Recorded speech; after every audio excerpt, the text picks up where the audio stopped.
Well, that was one thing I wanted to kind of ask you is, you know, I take a really like a traditional biblical view of this, but I have such a conflict because I'm like, if, you know, I love God, if God made me, why do I have these feelings?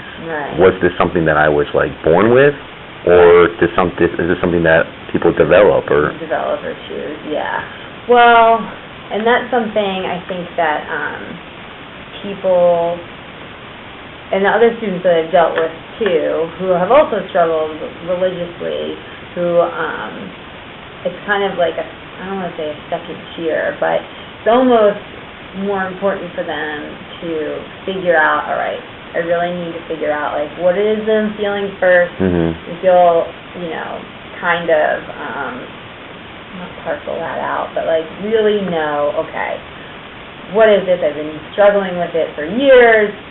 And then decide, like, how am I going to, you know, figure out my relationship with God at this point. And so, because it's hard, how are you going to figure that out if you still don't know what's happening with yourself? Yeah, and you know, one of the things I struggle with is I've gone online to try to find information. And there's so many different websites, and there's so many different, like, views and opinions on the subject.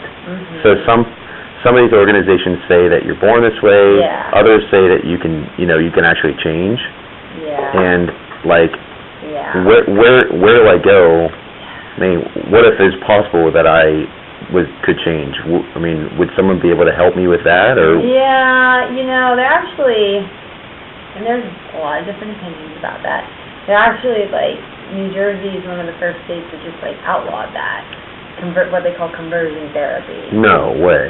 Yeah, because why? Because in a lot of ways it can be very traumatic, and very like psychologically detrimental to people. Why would that happen? A lot of times, why would that happen to somebody? Well, a lot of times parents will put their children in conversion therapy, like at young ages, and it will really be psychologically.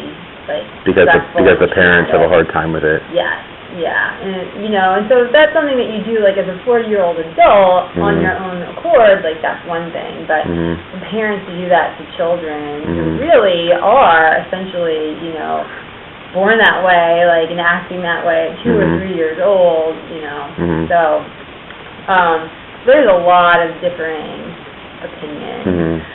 But I mean, I would say. What would you like if you were, say, a counselor and you were counseling me? What would you recommend as a path for me?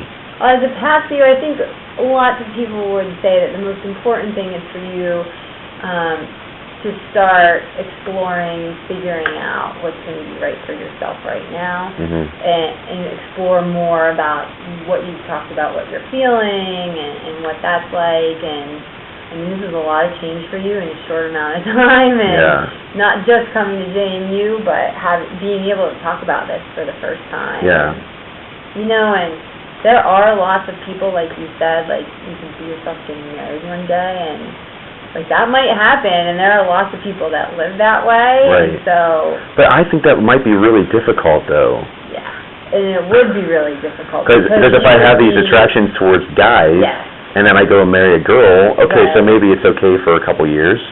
Right? But and then you'd be living a lie. Yeah. Yes, and that's why you see it happen, like, in the media with certain politicians who, like, have affairs on the side with men, and because essentially they weren't true to themselves. Right. And so,